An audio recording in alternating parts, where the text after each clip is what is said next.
တရားနာရောက်ရှိလာကြတဲ့ပိဋကပေါင်းသူတော်ကောင်းတို့ကိုဦးဇင်းတို့ဘာတရားဟောမှလဲဆိုလို့ရှိရင်တန်ယုတ်တနိကေသက္ကထာဝကတန်ယုတ်ပါဠိတော်မှာလာရှိတဲ့ဥဒယသုတ်တံလို့သံဃာယနာတိမထေရမြတ်ကြီးများခေါင်းစဉ်ပေးပြီးတော့မှတ်တမ်းတင်တော်မူခဲ့တဲ့သုတ်တံတရားဒေသနာတစ်ပုဒ်ရှိပါတယ်။ဥဒယသုတ်တံဆိုတာကဥဒယပုံနာကိုမြတ်စွာဘုရားကဟောထားတဲ့သုတ်တံမှုလို့ဥဒယသုတ်တံလို့နာမည်ပေးထားတာပါ။အဲ့ဒီဥဒယပုံနာကိုဟောထားတဲ့အကြောင်းအရာအချက်လက်တွေကိုဦးဇင်းတို့လေ့လာကြည့်တဲ့အခါမှာဘာတွေတွေ့ရလဲဆိုတော့လောကမှာ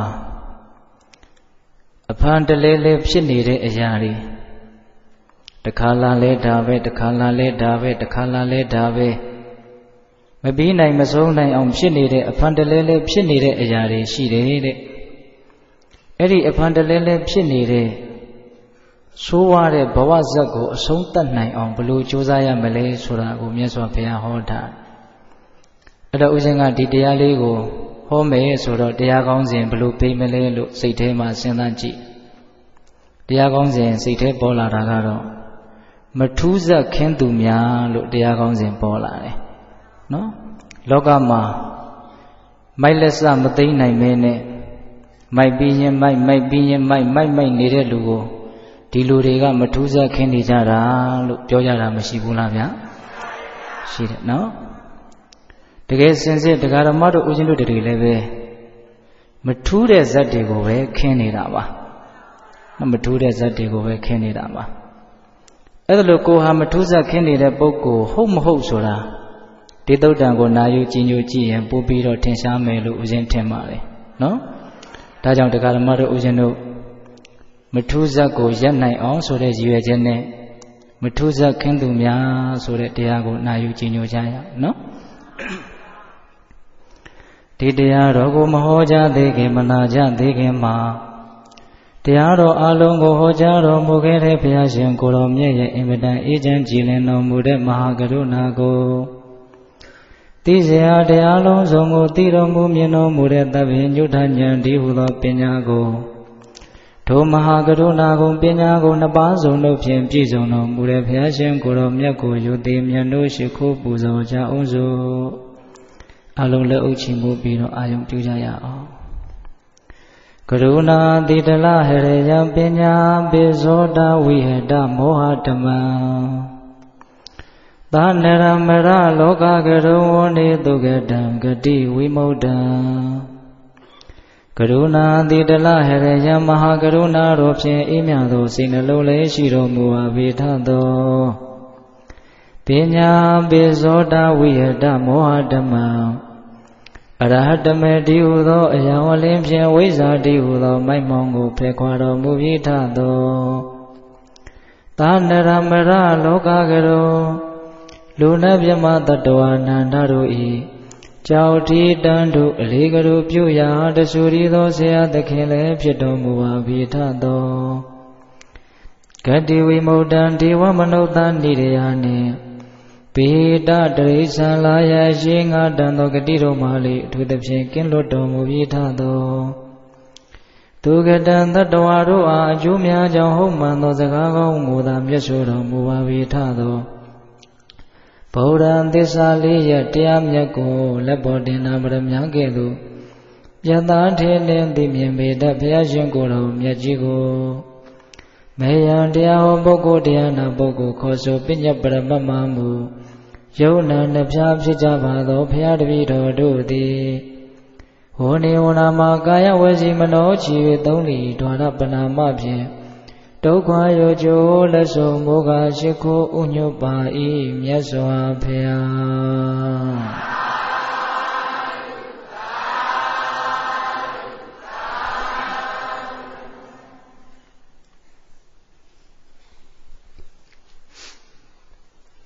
ဥဒယသုတ်တံတဲ့စတင်ပြီးတော့နာယူကြည်ညိုကြရအောင်မြတ်စွာဘုရားဇီတော်ကျောင်းတိုက်တော်မှာတည်င်းသုံးတော်မူစဉ်ကာလတခုသောနတ်နက်ခင်းမှာမြတ်စွာဘုရားသာဝတိမြို့တဲကိုဆုံးခံကြွတယ်အဲ့ဒါလို့ဆုံးခံကြွရင်းနဲ့ ဥဒယလို့အမည်ရှိတဲ့ပုံနာတစ်ယောက်ရဲ့အိမ်ကိုမြတ်စွာဘုရားဆွမ်းရက်တယ်အဲ့လိုမြတ်စွာဘုရားဆွမ်းရက်နေတော့အဲ့ဒီပုံနာကဘာလုပ်နေလဲဆိုတော့ထမင်းစားနေတယ်မြတ်စွာဘုရားဆွမ်းရက်နေတာကိုလည်းသူသိတယ်ဒါပေမဲ့ထမင်းစားနေတုန်းကြီးလည်းဖြစ်နေတာကတကြောင်အဲ့ဒီပုံနာရဲ့ပင်ကိုယ်ကိုကမြတ်စွာဘုရားကိုမကြည်ညိုတာကတကြောင်ဒါကြောင့်မြတ်စွာဘုရားကိုဆွမ်းလောင်းလှူလိုတဲ့စိတ်သူ့မှာမရှိဘူးဒါပေမဲ့လို့သူမလောင်းပဲလည်းမနေခြင်းဘူးဘာဖြစ်လို့လဲဆိုတော့အလူကံပုဂ္ဂိုလ်တူတယောက်အိမ်ရှိမှရက်နေတာကိုမလောင်းမှုမလှူဘူးဆိုလို့ရှိရင်လည်းပတ်ဝန်းကျင်ကသူ့ကိုကဲ့ရဲ့ရှုံချကြမယ်ဆိုတာကိုသူကြောက်နေလို့ပဲတဲ့ဒါကြောင့်မလို့သူစိတ်မပါဘဲနဲ့ပတ်ဝန်းကျင်ကဲ့ရဲ့ရှုံချမှာကိုကြောက်တဲ့အတွက်ကြောင့်ထမင်းစားတာကိုရပ်ပြီးတော့မြတ်စွာဘုရားကိုဆွမ်းထပြီးတော့လောင်းတယ်အဲ့ဒါမြတ်စွာဘုရားကဘာမှအမိန့်မရှိဘူးဆွမ်းခံပြီးတော့ဆက်ကြွသွားတယ်ဒီလိုပဲဒုတိယနေ့နောက်နေ့ရောက်တော့မြတ်စွာဘုရားဆွမ်းခံကြွရင်းနဲ့အဲ့ဒီပုံနာရဲ့အိမ်ကိုရပ်ပြန်တယ်အဲ့ဒါလိုရပ်တော့လည်းပဲပုံနာကစိတ်မပါလက်မပါနဲ့သူများကဲ့ရဲ့မှာဆိုးလို့ဆိုပြီးတော့ဒုတိယအချိန်ဆက်ပြီးတော့ဆွမ်းကိုလောင်းပြန်တယ်စိတ်ထဲမှာတော့သိပ်ပြီးတော့မကြည်လင်လာဘူးပေါ့အဲ့ဒါလိုနဲ့မြတ်စွာဘုရားဘာမှအမိန့်မရှိဘူးပြန်ကြွသွားတယ်နောက်ဦးဇင်းတို့3ရက်မြောက်နေ့မြတ်စွာဘုရားကြွလာပြန်တယ်အဲ့ဒါလိုကြွလာတော့လည်းပဲသူ့စိတ်ထဲမှာတော့တော်တော်ကိုမကျေနပ်တဲ့စိတ်ကတော့ကြီးစိုးလာပြီပေါ့2ရက်ရှိပြီဆိုတော့လေ3ရက်မြောက်လောင်းရတော့မယ်ဒါပေမဲ့သူများကဲ့ရဲ့မှာကိုလည်းသူကကြောက်တာဆိုတော့မြတ်စွာဘုရားကိုဆွမ်းထပြီးတော့လောင်းတယ်လောင်းပြီးခါမှသူ့ကိုယ်သူမထိန်နိုင်မသိမ့်နိုင်မဲနဲ့မြတ်စွာဘုရားကိုဘာပြောလဲဆိုတော့လောကမှာကောင်းတဲ့အရာသာကိုမမမောတဲ့လူရဲ့လို့မရှိပါလားယဟန်ဂေါရမဟာအစာကောင်းအသောက်ကောင်းကိုမတ်တဲ့အတွက်ကြောင့်ငါအိမ်ကိုထက်ချီတလဲလဲလာနေတယ်တဲ့ငါရဲ့အိမ်ကိုထက်ချီတလဲလဲလာနေတယ်ပုဏ္ဏပုဏ္ဏအဖမှန်ထက်ထက်ငါအိမ်ကိုလာနေတယ်ဒီစကားလေးပါတယ်နော်အဲ့ဒီစကားလေးကိုအကြောင်းပြုပြီးတော့မြတ်စွာဘုရားကတရားဟောခြင်းလို့သူ့အိမ်ကိုကြွလာ3ရက်ဆက်တိုက်ဆုံးခံကြွမယ်ဒီလိုဆုံးခံကြွမှဒီပုံနာကဒီစကားကိုပြောမယ်ဒီစကားကိုပြောမှဒီစကားကိုအကြောင်းပြုပြီးတော့မြတ်စွာဘုရားကဒီတရားကိုဟောမယ်ဓမ္မတာလင်ဒီပုံနာသည်တရဏဂုံတီးပြီးတော့သူတော်ကောင်းတစ်ယောက်ဖြစ်မယ်ဆိုတာကိုမြတ်စွာဘုရားကသိတော်မူမြင်တော်မူလို့အဲ့ဒါလို့မြတ်စွာဘုရားကသူ့အိမ်ရှိကိုကြွကြွလာတာအဲ့ဒါလို့မြတ်စွာဘုရားကိုယဟန်ဂေါရမဟာအရသာမှာမမောတဲ့ပုဂ္ဂိုလ်ရမန်းတိလို့ငါအိမ်ကိုထက်ခါတလဲလဲလာနေတာအဲ့ဒီစကားလေးကိုအကြောင်းပြုပြီးတော့မြတ်စွာဘုရားကအဲ့ဒီဥရိယပုံနာကိုဂါထာ4ပုဒ်ဟောတယ်အဲ့ဒီဂါထာ4ပုဒ်ကိုဒီကနေ့ညတရားဓမ္မတို့ဥရှင်တို့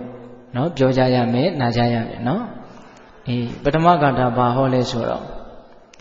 ပုဏ္ဏပုဏ္ဏဇေဝဝပ္ပန္တိပိဇံပုဏ္ဏပုဏ္ဏဝတ္တန္တိဒေဝရာဇာပုဏ္ဏပုဏ္ဏခေတံကတ္တန္တိကတ္တကပုဏ္ဏပုဏ္ဏဒေညမုပင်တိရထံအဓိပ္ပာယ်ကဘာပြောလို့ဆိုတော့ဘိဇံမျိုးစေ့ကိုပုဏ္ဏပုဏ္ဏဇေဝအဖန်ဖန်တလဲလဲသားလျံဝပ္ပန္တိစိုက်ပျိုးကြရကုန်၏မျိုးစေ့ကိုအဖန်တလဲလဲစိုက်နေကြတယ်တဲ့လူတွေဟာဟုတ်တာပေါ့မျိုးစေ့ကိုဖန်တလဲလဲသာစိုက်မနေဘူးဆိုရင်တရားဓမ္မတို့ဥရှင်တို့ဘာမှစားတဲ့အရှိမှာမဟုတ်ရဲ့လားဒီကမ္ဘာလောကကြီးမှာမျိုးစေ့နဲ့မြေကြီးနဲ့တွေ့ခဲ့တဲ့အကြိမ်ပေါင်းကိုရေတွက်မယ်ဆိုရင်ရနိုင်မလားလူသားတွေဟာမျိုးစေ့ကိုဖန်တလဲလဲဘာလုပ်နေကြလဲစိုက်ပျိုးနေကြတယ်တဲ့တခါစိုက်တာနဲ့မပြီးဘူးပေါ့နောက်ဒီနေ့စိုက်တယ်နောက်နေ့စိုက်တယ်တချို့များဆိုရင်တစ်နှစ်ကို2ခါ3ခါတောင်စိုက်တာမရှိဘူးလားဗျာရှိတယ်မြတ်စွာဘုရားကပေါ်လွင်ထင်ရှားတာလေးကနေလွယ်ကူတာလေးကနေတရားကိုစပြီးတော့ဟောတာပြီးရင်တဖြည်းဖြည်းနဲ့လေးနေတဲ့နေရာကိုရောက်သွားမှာနော်ထက်ချီတလဲလဲဖြစ်နေတဲ့ကိစ္စတွေအဖန်တလဲလဲဖြစ်နေတဲ့ကိစ္စတွေကိုတတိထားမိအောင်မြတ်စွာဘုရားကတရားကိုခေါ်ပြီးတော့ဟောနေတယ်လို့ဦးဇင်းစိတ်ထဲမှာခံစားရတယ်ဘိဇံမျိုးစေ့ကိုပုဏ္ဏပုဏ္ဏဇေဝအဖန်ဖန်ထထသားလျံဝပ္ပန္တိစိုက်ပျိုး၍နေကြကုန်၏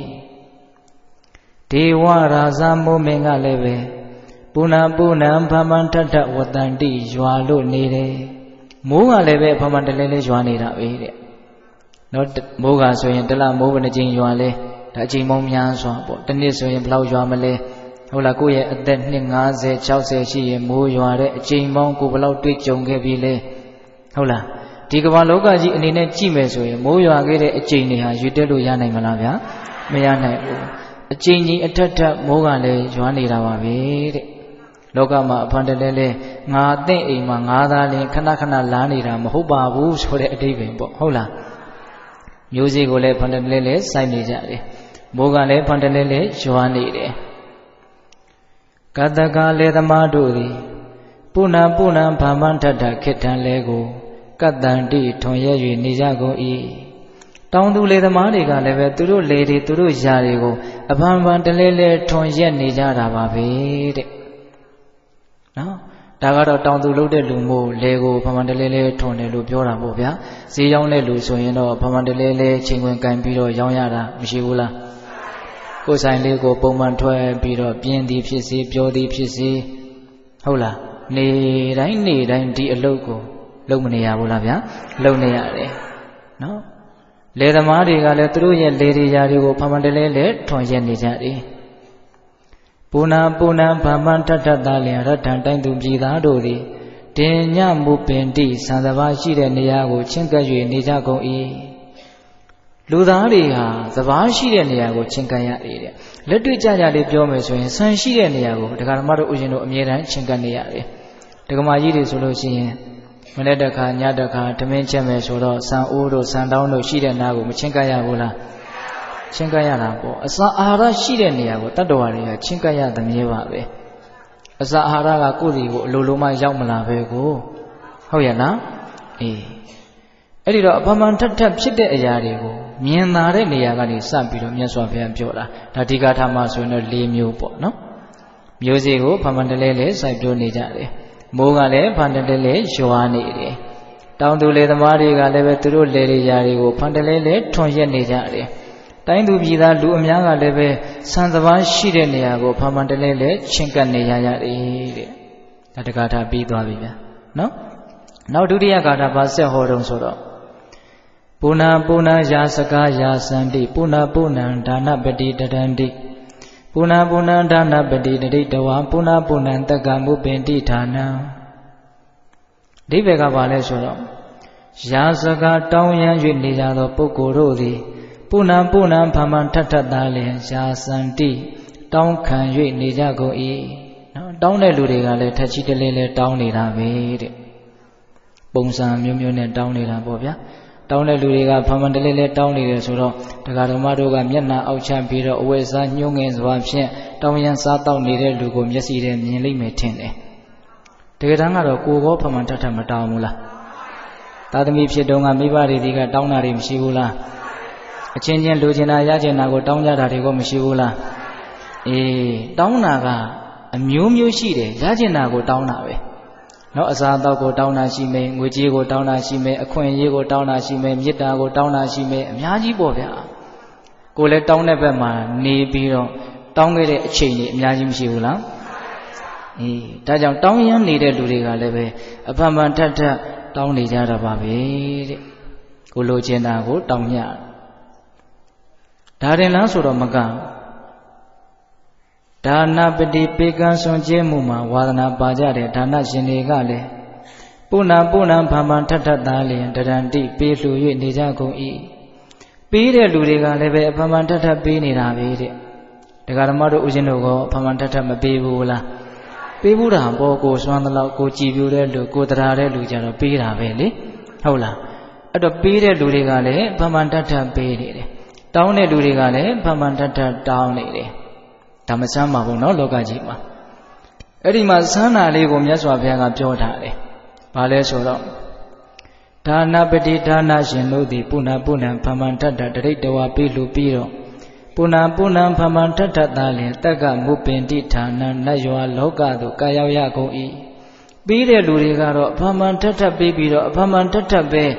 နတ်ရွာကိုရောက်ကြတယ်တဲ့တတ်ထပ်ပူပြီးတော့ဦးဇင်းတို့လက်တွေ့ကြပြောမယ်ဆိုရင်ပေးတဲ့လူတွေကလည်းပဲအဖမန်ထထပေးပြီးတော့အဖမန်ထထပဲကောင်းတဲ့နေရာကိုရောက်ကြတယ်ရကြတယ်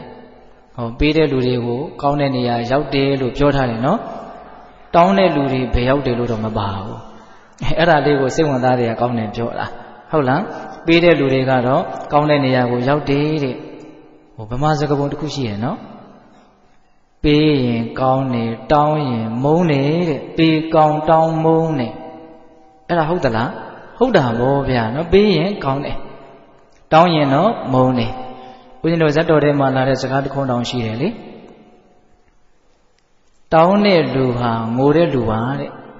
ဒါလေးရခြင်းနဲ့ဟိုဟာလေးရခြင်းနဲ့လို့တောင်းတာဘာလို့တာတော့ငိုတာတောင်းတယ်ဆိုတဲ့ကိုကစကို့မှာအလိုပြည့်မနေဘူးဆိုတာထင်ရှားတယ်တနည်းအားဖြင့်မချမ်းသာဘူးဆိုတာထင်ရှားတယ်ဆင်းရဲတယ်ဆိုတာထင်ရှားတယ်တစုံတစ်ယောက်စီမျက်နှာအောက်ချပြီးတော့ဘာကိုပဲတောင်းရတယ်ဆိုတဲ့ကိုကစကောင်းကိုမကောင်းဘူးလို့ဦးဇင်းထင်တယ်ဟုတ်လားတောင်းရတာဟာ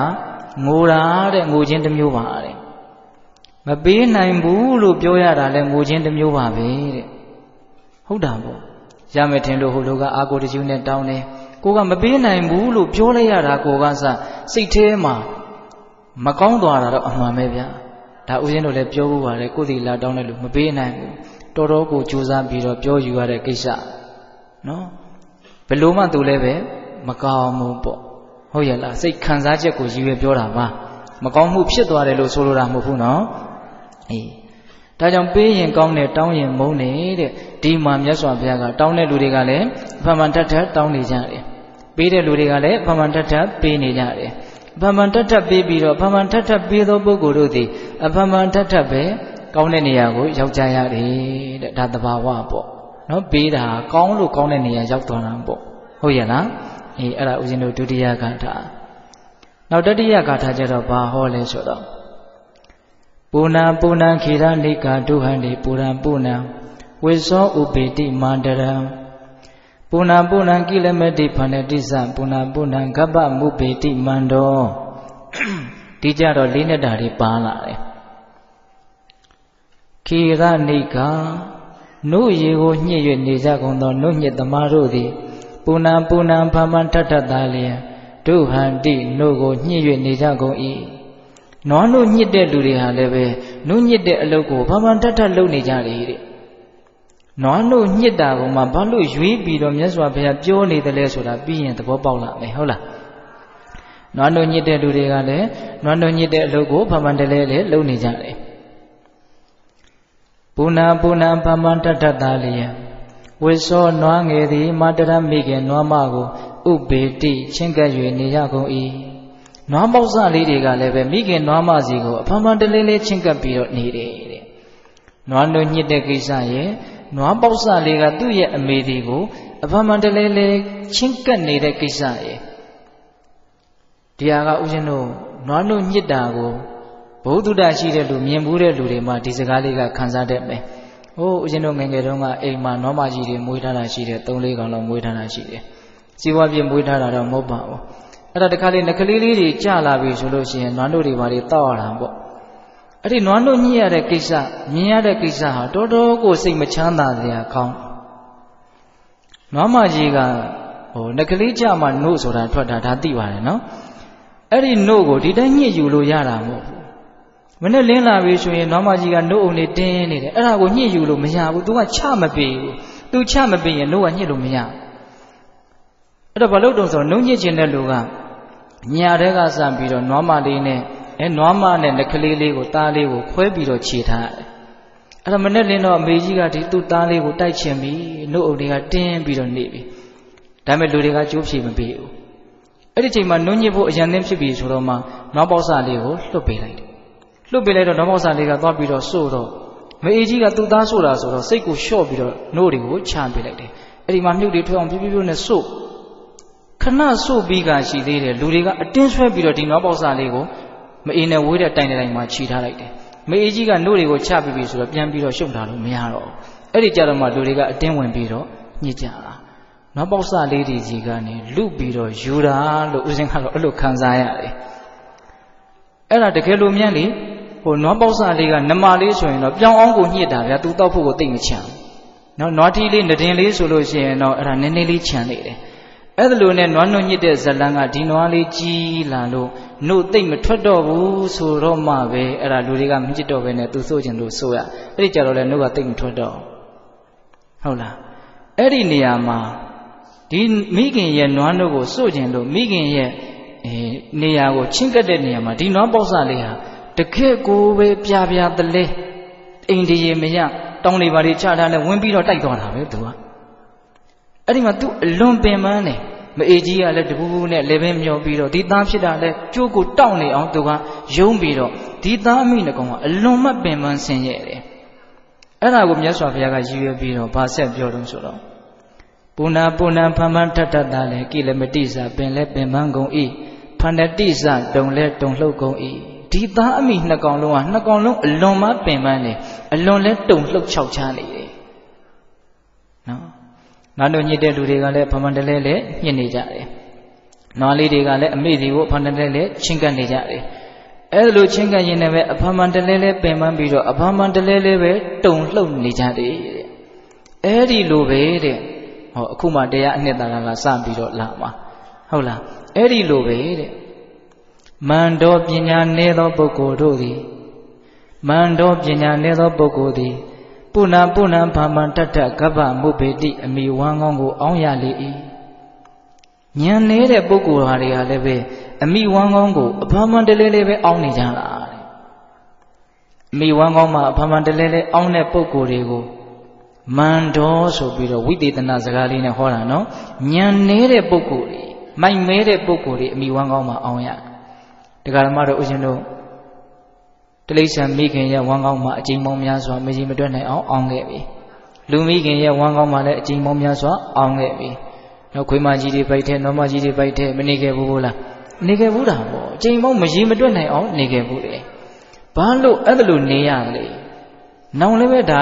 နေလက်တရှိသေးတယ်ဒီအခြေအနေတိုင်းဆိုရင်တော့နောင်လည်းနေအောင်ပါဟုတ်လားကိုပြုတ်ထားတဲ့ကံအားလျော်စွာယုံညံ့တဲ့တတ္တဝါတွေရဲ့ဝမ်းပိုက်ထဲမှာရောက်သွားတဲ့အကြောင်းတရားတွေအများကြီးရှိသေးတယ်အဲ့ဒါလို့အမိဝမ်းကောင်းမှာဖမန်တလဲလဲဘာကြောင့်အောင်ရတယ်လဲမန္တော်တဲ့ပညာနှုတ်နဲ့မိုက်မဲလို့အောင်ရတာပါဒီနေရာမှာပညာနှုတ်နဲ့မိုက်မဲတယ်ဆိုတာဘာကိုပြောတာတော့မသိတာကိုပညာနည်းတယ်လို့ဆိုတာဘာကိုမသိတာတော့တဲ့ပြောရရင်တော့သစ္စာလေးပါးကိုမသိတာပါပဲ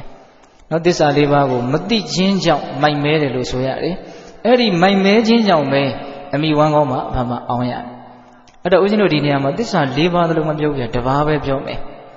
နံပါတ်1ဒုက္ခသစ္စာဘဝမှရင်ခန္ဓာမှရင်ဆင်းရဲမျှပဲအကောင်းရှိတာမဟုတ်ဘူးမကောင်းတဲ့တရားတွေနဲ့တည်ဆောက်ထားတာနော်ဘဝဆိုတာဆင်းရဲဒုက္ခမျှတာကိုနားလေတာနားမလေတာကတက္ကဏပဲတကယ်တမ်းကဘဝဆိုတာဆင်းရဲဒုက္ခမျှပဲကိုယ်စိတ်ထဲကထင်းနေတာတွေကတော့တစ်မျိုးဖြစ်ခြင်းလည်းဖြစ်နေမယ်ပေါ့ဒါပေမဲ့တကယ်တမ်းကဘာလဲဆိုတော့ဘဝဆိုတာဆင်းရဲဒုက္ခပဲအဲ့ဒီဆင်းရဲဒုက္ခကိုမသိခြင်းသည်အဲ့ဒါပညာနှုံနဲ့မိုက်မဲခြင်းပဲအဲ့ဒါလို့ဆင်းရဲတယ်လို့မသိတဲ့အခါကျတော့ဘာဖြစ်မလို့လိုချင်တယ်ရချင်တယ်ဖြစ်ချင်တယ်မျက်နှိုးတယ်ဆိုတဲ့သဘောတွေကဖြစ်လာတာနော်ဒကာဓမ္မတို့ဦးဇင်းတို့ရဲ့တဏ္ဍာမှာတဏှာဆိုတဲ့လောဘဟာအကြောင်းပဲဖြစ်တာမဟုတ်ဆင်းရဲဒုက္ခဆိုတာကိုမသိတဲ့အတွက်ကြောင့်တဏှာဆိုတာဖြစ်တာအကယ်၍သာမကောင်းဘူးဆိုတာကိုတကယ်သိမယ်ဆိုရင်ဒီမကောင်းတာကြီးကိုဘယ်သူလိုချင်မလဲစဉ်းစားရင်တော့အလွန်ရှင်းတယ်လို့ထင်တယ်နော်အေးတရားဓမ္မတို့ဦးဇင်းတို့တခုခုကိုလိုချင်တယ်ဆိုရင်အဲ့ဒါကိုကောင်းတယ်ထင်လို့အဲ့ဒါနဲ့ကိုယ်နဲ့တွေ့လိုက်ရရင်ကောင်းသွားမယ်လို့ထင်လို့ဟုတ်လားအေးအဲ့ဒီကောင်းမယ်လို့ထင်တာကိုအခြေခံပြီးတော့မှလိုချင်တယ်ဆိုတာဖြစ်ရတာအဲ့ဒီကောင်းတယ်လို့ထင်ခြင်းဒီမယ်လေအဲ့ဒါမှားယွင်းခြင်းပဲမိုက်မဲခြင်းပဲမသိခြင်းပဲမကောင်းတဲ့တရားကြီးကိုကောင်းတယ်လို့ထင်တာဟာမှားယွင်းခြင်းပေါ့ဟုတ်ရဲ့လားအေးအဲ့ဒါလို့ကောင်းတယ်လို့ထင်မိလို့သာလေလိုချင်တယ်ရချင်တယ်ဖြစ်ချင်တယ်ဆိုတာတွေနောက်ကနေလိုက်လာအဲ့ဒီလိုချင်တယ်ရချင်တယ်ဖြစ်ချင်တယ်ဆိုတဲ့တဏှာလောဘသီးပင်လျင်တဏှာပောနောဘဝိကဘဝတစ်ကိုတဖန်ဖြစ်စေတဲ့တကက်တရားခံလက်တယ်ဆိုတာပိဋကပေါင်းသူတော်ကောင်းတို့အလုံးနားလည်ကြပြီသားဟုတ်လားအေးရုပ်သောလောကမြတ်သောလောမြတ်သောဘဝရုပ်သောဘဝဘယ်ဘဝမျိုးမဆိုတဏှာမရှိရင်မရနိုင်ဘူးတဏှာရှိရင်ရမယ်အဲ့ဒီတဏှာဘာကြောင့်ဖြစ်တာလို့ကောင်းတယ်လို့ထင်လို့တဏှာဖြစ်တာဒါကြောင့်မန္တောပညာနှုံနဲ့မိုက်မဲသောပုဂ္ဂိုလ်တွေပုဏ္ဏဖန်ဖန်တတ်ကဗ္ဗမုပေတိအမိဝမ်းကောင်းကိုအောင်းရတယ်ဆိုတာဒုက္ခသစ္စာကိုတကယ်မသိကြလို့လိုချင်မမောမိလို့ကိုလိုချင်တာကြီးကိုရတဲ့သဘောပါပဲဟုတ်တယ်မဟုတ်လားအေးကိုလိုချင်တာကတော့ဘဝကောင်းတွေကိုလိုချင်မှာပေါ့သို့တော်လည်းပဲကိုပြုတ်ထားတဲ့ကံကဘဝကောင်းကိုပေးဖို့အခွင့်မသာဘူးဆိုရင်ဘဝဆိုးပဲရမှာပေါ့ဟုတ်ရဲ့လားဒါကြောင့်ပိဋကပေါင်းသူတော်ကောင်းတို့ ဉာဏ်ပညာနှုံနဲ့မိုက်မဲကြတဲ့ပုဂ္ဂိုလ်တွေဟာအမိဝမ်းကောင်းမှာဘာမှအောင်းရတယ်ဆိုတာဘာဆိုတာကိုအကြံဉာဏ်တော့နားလည်ရမယ်ဟုတ်လားဒါကြောင့်အမိဝမ်းကောင်းကိုမအောင်းညင်ဘူးဆိုလို့ရှိရင်သိဖို့လိုတယ်မြင်ဖို့လိုတယ်ဘာကိုသိရမှာလဲဘာကိုမြင်ရမှာလဲဘဝသည်ဒုက္ခပဲဆိုတာကိုသိရမယ်မြင်ရမယ်အဲ့တော့ဒီနေရာမှာဘဝဆိုတာဘာလဲကဲအကြံမြင်လေးစကားဆက်လာလို့ဟုတ်လားဘဝဆိုတဲ့ပါဠိစကားဟာအကြံဉာဏ်အဖြစ်ဖြစ်ခြင်းလို့အဓိပ္ပာယ်ရတယ်ဘဝဆိုတာအကြံဉာဏ်အဖြစ်ဖြစ်ခြင်းတဲ့ဘာတွေဖြစ်တာတော့ဒကာဓမ္မတို့ဦးဇင်းတို့တန်တမှာဘာတွေဖြစ်နေတော့မြင်တာတွေဖြစ်နေတယ်ကြားတာတွေဖြစ်နေတယ်နားတာတွေစားတာတွေထိတာတွေတွေးတာတွေအကြံဉာဏ်အဖြစ်6မျိုးလောက်ဖြစ်နေတယ်ပေါ့အဲ့ဒီဖြစ်နေတဲ့အရာတွေဟာအခုပဲဖြစ်လာတယ်အခုပဲမရှိတော့နောက်ထပ်အကြောင်းတွေကရှိနေတော့ဖြစ်ပြန်တယ်မရှိတော့ဖြစ်ပြန်တယ်မရှိတော့သူကအဲ့ဒါလို့အမြဲတမ်းမလုပ်နေတော့အိန္ဒိယမရဖြစ်ချင်းပြက်ချင်းဖြင့်အမြဲတမ်းလှုပ်လက်ခတ်နေတဲ့သဘောပေါ့ဟုတ်လားဟိုကောင်းလို့လည်းပဲသူ့ကိုထိန်းထားလို့မရဘူးမကောင်းလို့လည်းထိန်းထားလို့မရဘူးသူကဖြစ်ပေါ်လာတယ်ပျောက်ကွယ်သွားတယ်နောက်ထပ်ဖြစ်เสียအကြောင်းရှိတော့ဖြစ်ပေါ်လာပြန်တယ်ပျောက်ကွယ်သွားပြန်တယ်ဘာတွေတော့မြင်ချင်းကြားချင်းနားချင်းစားချင်းထိချင်းတွေးချင်းအကြံမြင်ဉာဏ်ထဲမှာငုံမိရမယ်နော်အဲ့ဒီအရာတွေဟာဖြစ်เสียအကြောင်းရှိသည့်အားလျော်စွာဖြစ်ပေါ်လာကြတယ်ပြီးရင်မဖြစ်သွားတော့ပျောက်ကွယ်သွားကြတယ်ကိုထိန်းထားလို့မရဘူးမပြောင်းအောင်လုပ်လို့လည်းမရဘူးဖြစ်เสียအကြောင်းရှိရင်မဖြစ်အောင်လုပ်လို့လည်းမရဘူးဖြစ်เสียရှိရင်ဖြစ်တယ်ပြီးရင်ပြီးသွားတယ်အဲ့ဒါကြောင့်မလို့အဲ့ဒီတရားတွေကိုမကောင်းဘူးလို့ပြောတာနော်ဘဝဟာမကောင်းဘူးဆိုတာအဲ့ဒီဖြစ်ပြီးတဲ့နောက်မပြတ်အောင်ဘလို့မှထိမ့်မရလို့ဘဝကိုမကောင်းဘူးလို့ပြောတာအကြံဉာဏ်အဖြစ်ဘဝဟာမကောင်းဘူးဆိုတာကအခါရခက်တဲ့ဒုက္ခဝေဒနာလောက်ကိုရည်ရွယ်ပြီးတော့ပြောတာမဟုတ်စိတ်တိုင်းမကြတဲ့ဒေါမနတဝေဒနာလောက်ကိုရည်ရွယ်ပြီးတော့ပြောတာမဟုတ်ဘူးဘာတွေပဲဖြစ်ဘာတွေပဲတရားဓမ္မတို့ဦးဇင်းတို့တန်တော်မှာပေါ်လာဘာဖြစ်သွားတာတော့ပြီးဆုံးသွားရတာကြီးပဲပျောက်ကွယ်သွားရတာကြီးပဲအဲ့ဒီပြီးဆုံးသွားခြင်းပျောက်ကွယ်သွားခြင်းဖြစ်လာလေအဆုံးသတ်သွားတဲ့အတွက်ကြောင့်ဖြစ်လာတဲ့သဘာဝတရားမှန်သမျှတို့ဒီဘာမှမကောင်းဘူးလို့ပြောတာဒါကြောင့်ပိဿပေါင်းသူတော်ကောင်းတို့ဒုက္ခကိုသဘောပေါက်ခြင်းနဲ့ဆိုရင်အနိစ္စကိုအရင်သဘောပေါက်ဖို့လိုမယ်လို့ထင်တယ်ဟုတ်လားမမြဲဘူးဆိုတာကိုသဘောပေါက်ဖို့လိုမယ်နော်အဲ့ဒီမမြဲဘူးဆိုတာကိုသဘောပေါက်ခြင်းနဲ့ဆိုလို့ရှိရင်ဘယ်နည်းနဲ့ကြိုးစားရမလဲနီးတော့မှန်ဖို့လဲလိုတယ်ကောင်းဖို့လဲလိုတယ်နော်မမြဲဘူးဆိုတာကိုတကယ်ဉာဏ်နဲ့သဘောပေါက်ခြင်းနဲ့ဆိုရင်တတိပဋ္ဌာန်ဒေသနာနည်းဟာအပြည့်စုံဆုံးနဲ့စိတ်အချရဆုံးနည်းပဲမြတ်စွာဘုရားအကျဉ်းတုံးဟောထားတာပါတတိပဋ္ဌာန်ဒေသနာတော်ခန္ဓာမှာဖြစ်လာတဲ့သဘာဝတရားတွေကိုဖြစ်နေတဲ့အတိုင်းအပိုးအလိုမရှိနှုတ်ပယ်ချက်တွေမပါဘဲနဲ့ဖြစ်ဆွဲချက်တွေမပါဘဲနဲ့တတိဝရိယဉာဏ်ပညာကြီးနဲ့ဖြစ်နေတဲ့သဘောတရားတွေကိုဖြစ်နေတဲ့အတိုင်းတိနေအောင်ကြိုးစားတာဟာတတိပဋ္ဌာန်တရားကိုကြိုးစားအထုတ်တယ်လို့မဆိုနိုင်ဘူးလားဗျာဒါအနှစ်ချုပ်ပြောတာနော်ရုပ်ပိုင်းဆိုင်ရာတွေကိုသိမယ်ဆိုရင်တော့ဒါကာယ ानु ပဒနာတတိပဋ္ဌာန်ဖြစ်မယ်ပေါ့ခံစားချက်တွေကိုဖြစ်တိုင်းသိအောင်ကြိုးစားမယ်ဆိုရင်တော့ဝေဒနာ ानु ပဒနာတတိပဋ္ဌာန်ဖြစ်မယ်ပေါ့နော်အတွေ့တွေစိတ်ရဲ့အဆင့်တွေဒါတွေကိုစိတ်တွေကိုသိအောင်ကြိုးစားမယ်ဆိုရင်စိတ်ဓာ ानु ပဒနာတတိပဋ္ဌာန်နော်သဘောတရားတွေကိုသိမြင်အောင်အနုစိတ်အသေးစိတ်သိအောင်ကြိုးစားမယ်ဆိုရင်တော့ဓမ္မ ानु ပဒနာတတိပဋ္ဌာန်ပေါ့အနှစ်ချုပ်ရင်တော့ကိုယ်အကြောင်းကိုသိအောင်ကြိုးစားတာကိုယ်ခန္ဓာမှာဖြစ်နေတဲ့သဘာဝတရားတွေရဲ့သဘောတဘာဝကိုသိမြင်အောင်ကြိုးစားတာကိုယ်ခန္ဓာမှာဖြစ်နေတဲ့သဘောတဘာဝတွေရဲ့အမှန်လက္ခဏာဟာဘာလဲကိုယ်ခန္ဓာမှာဖြစ်နေတဲ့တရားတွေရဲ့သဘောတဘာဝဟာဘာလဲဖြစ်ပေါ်လာတယ်ချုပ်ပြောင်းသွားတယ်ဒါသူတို့ရဲ့သဘောတဘာဝလက္ခဏာပဲလက္ခဏာဆိုတာသိနိုင်ကြောင်းအမှတ်အသားနော်ရုပ်လို့နာမ်လို့သိနိုင်ကြောင်းအမှတ်အသားလက္ခဏာနော်ဗာလဲအနိစ္စလက္ခဏာဒုက္ခလက္ခဏာအနတ္တလက္ခဏာလက္ခဏာရေး၃ပါးဟုတ်တယ်နော်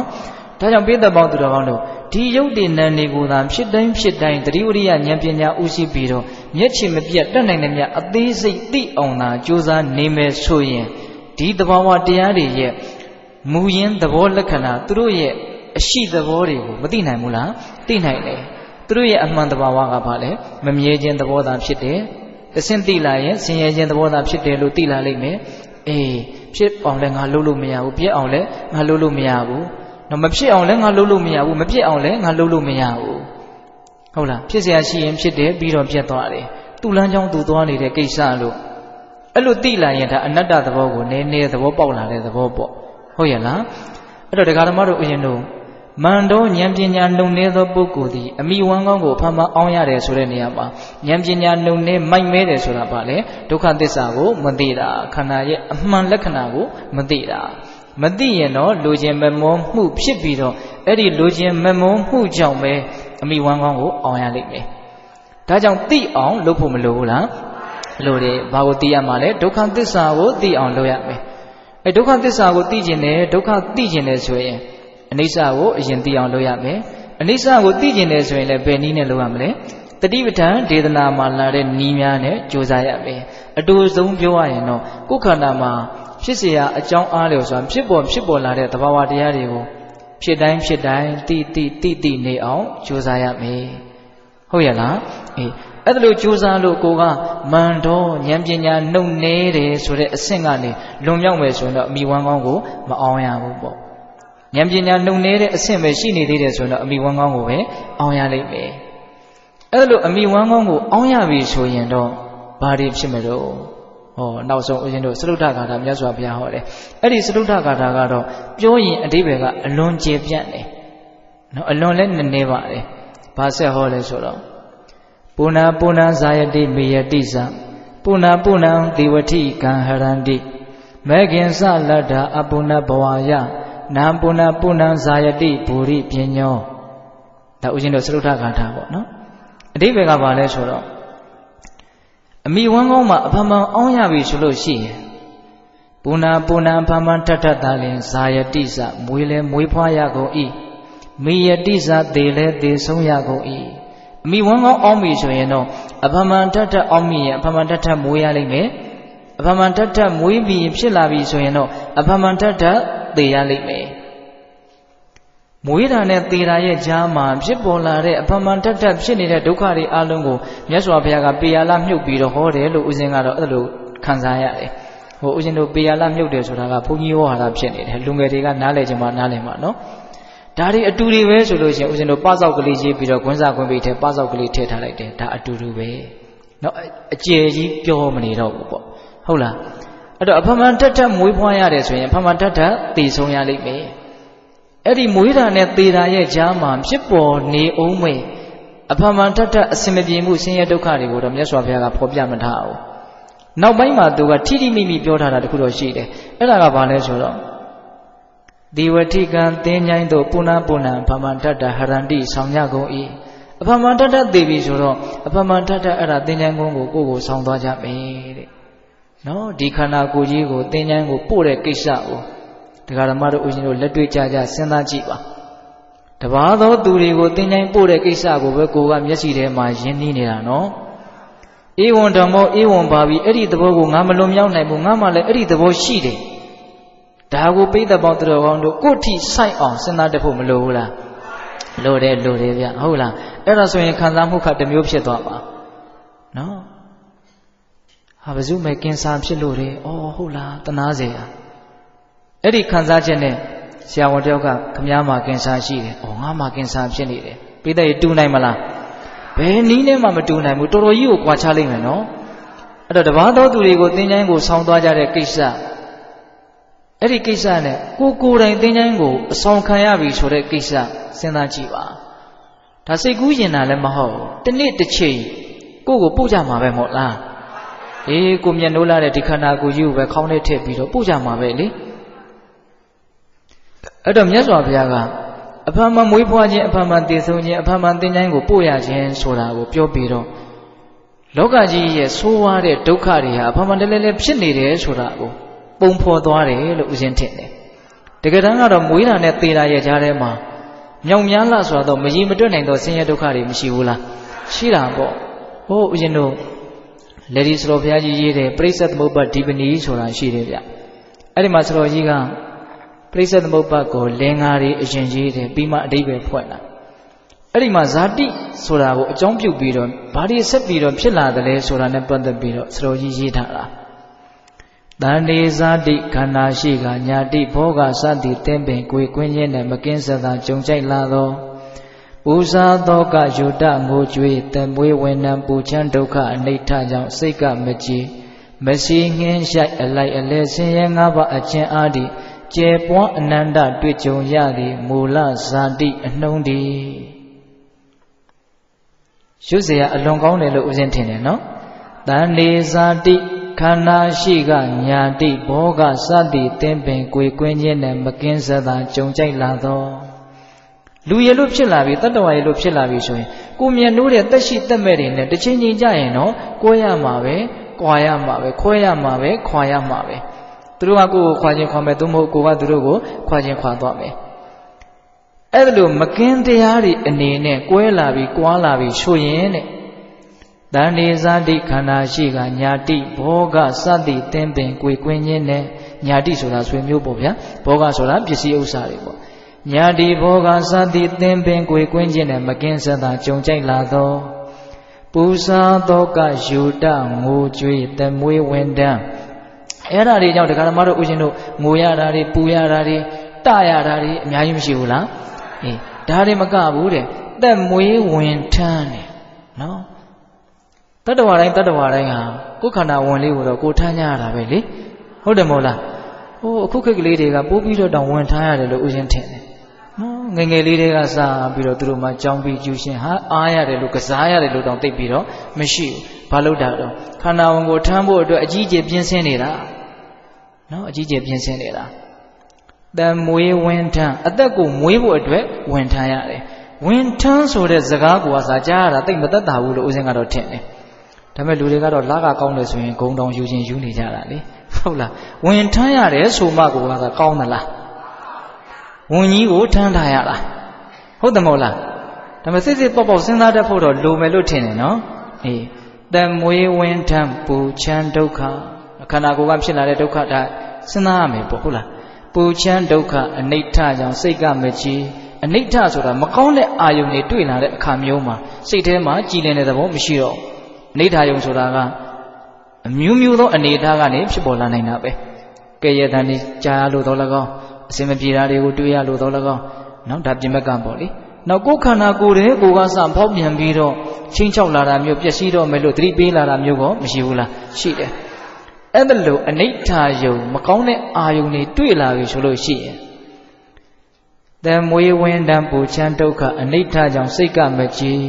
မစီငင်းရိုက်အလိုက်အလဲဆင်းရဲ၅ပါးအကျဉ်းအားဒီဆင်းရဲကိုချုပ်လိုက်မယ်ဆိုတော့အကျဉ်းအဖြစ်၅ပါးပဲရှိတယ်တဲ့အဲ့ဒီဆင်းရဲ၅ပါးဆိုတာတော့ဘာကိုရည်ရွယ်ပြောတာတုံးဆိုတော့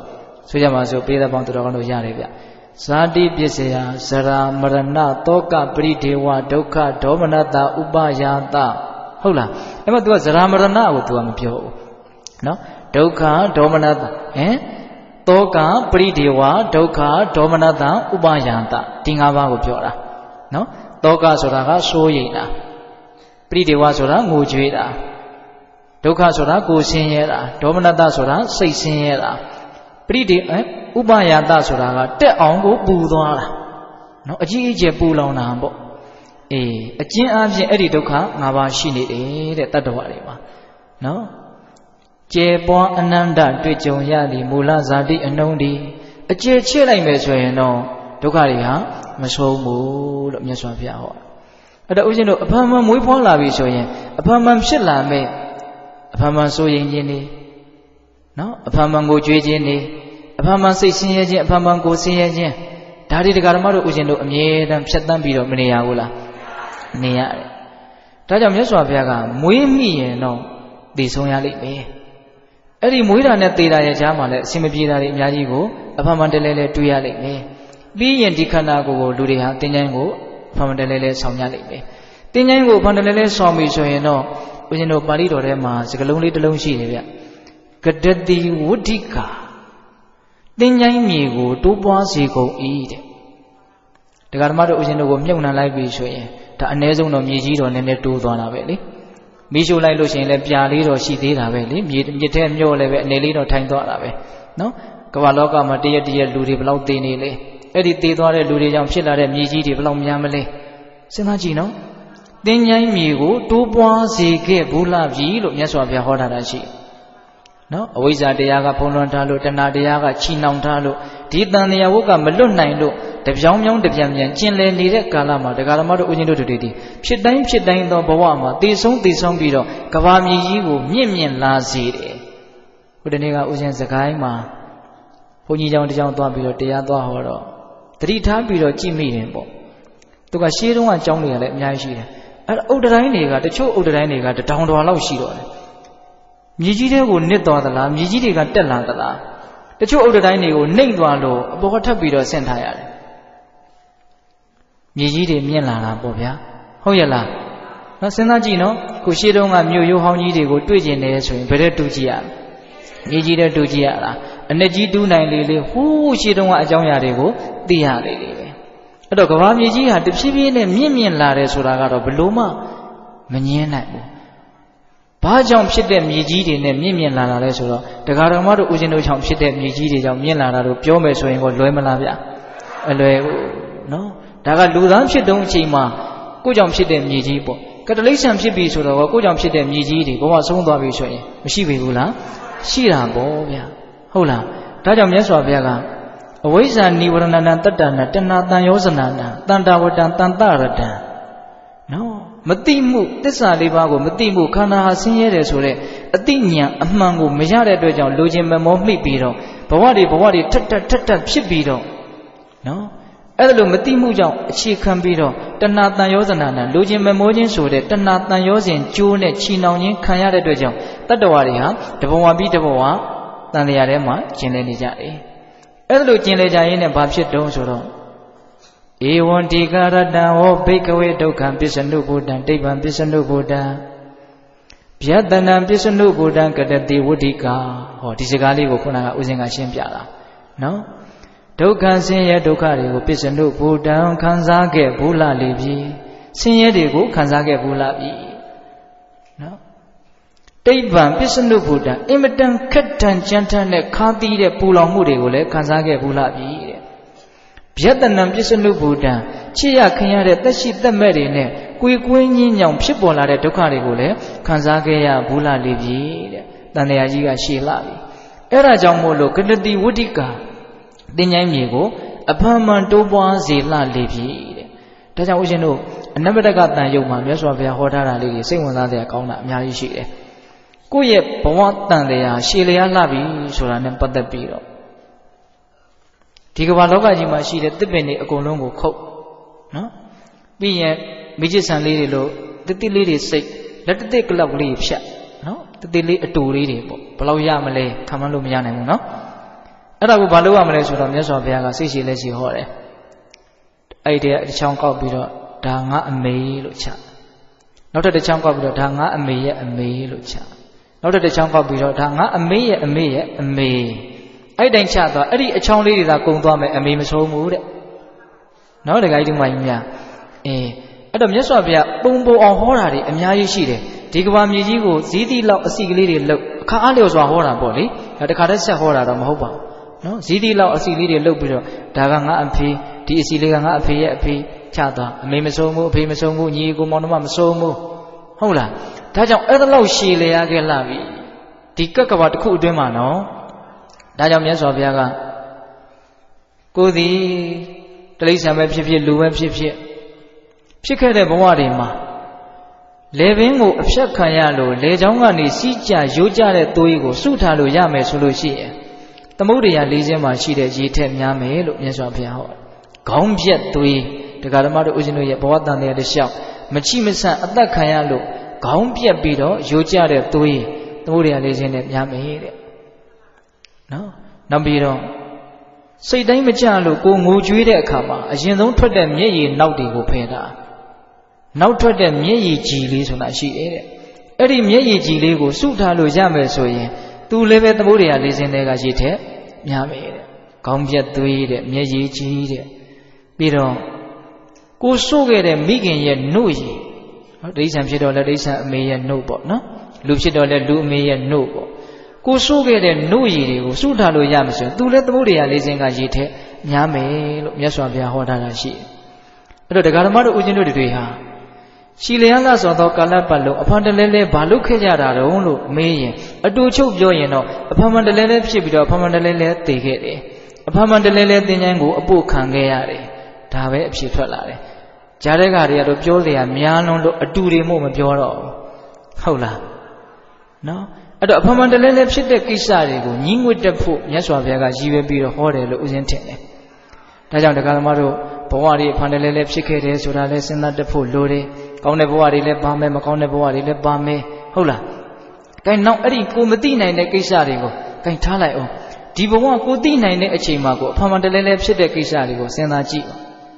နော်အဖမှန်တလဲလဲဖြစ်တာကိုစဉ်းစားမိရင်စိတ်ထဲမှာတံဝေကဉာဏ်ရာကောင်းမယ်လို့ဥစဉ်ထင်တယ်မနဲ့လင်းလာပြီဩနိုးထားရပြန်ပြီငါဒီဘဝမှာဘယ်နှကြိမ်နိုးထားပြီးပြီလဲနော်အိမ်သာသွားရပြီအကြိမ်ကြိမ်ထပ်နော်မျက်နှာသေးရပြန်ပြီဟုတ်လားသွားတက်ရပြန်ပြီအစာအာဟာရစားရပြန်ပြီထမင်းဘယ်နှကြိမ်စားလဲရေဘယ်နှကြိမ်တောက်ခဲ့ပြီးတော့အတူတွေကိုထပ်ပြီးတော့နေတိုင်းလုပ်နေတာမရှိဘူးလားရှိတယ်နော်သွားပြီလာပြီဆိုရင်ဒီပုံစံပဲသွားခဲ့လာခဲ့တာပဲနော်ပြီးသွားပြန်တာပဲဆက်သွားပြန်တာပဲပြီးသွားပြန်တာပဲဖမှန်တလဲလဲပေါ့ဟုတ်လားဒီစကားတွေပဲမယိုးနိုင်မနဲ့ဆက်ပြီးတော့အဖမှန်တလဲလဲပြောနေတာတွေကမရှိဘူးလားရှိတာပေါ့အဖမှန်တလဲလဲပဲဒါတွေပဲထက်ကြားနေရတာကမရှိဘူးလားရှိတယ်နော်စာဆောင်လေးဖတ်လိုက်တော့လဲအဖမှန်တလဲလဲဒါတွေရှိတယ်ဟုတ်လားဘာမှသိပြီးတော့ထူးတယ်လို့တကယ်တမ်းကမရှိဘူးဒါကိုမြင်တတ်ဖို့လိုမယ်လို့ဥစဉ်ထင်တယ်ဟုတ်လားဒါအဖမှန်တလဲလဲဖြစ်နေတဲ့ကိစ္စတွေဘာမှထူးတာမဟုတ်ထူးတယ်လို့ထင်တာကတာမန်အမြင်ပေါ့တကယ်တမ်းနဲ့နေကတော့မထူးဘူးဆိုတာကိုရောက်သွားတယ်အဲ့ဒါကိုဒကာဓမ္မတို့ဦးဇင်းတို့လက်ခံလားမသိဘူးเนาะစဉ်းစားကြည့်နော်ဦးဇင်းပြောမယ်လောကကြီးမှာထူးတာတွေမတူတာတွေကိုမြင်တဲ့ယုံမျှနဲ့ဉာဏ်ကြီးတယ်လို့မဆိုနိုင်ဘူး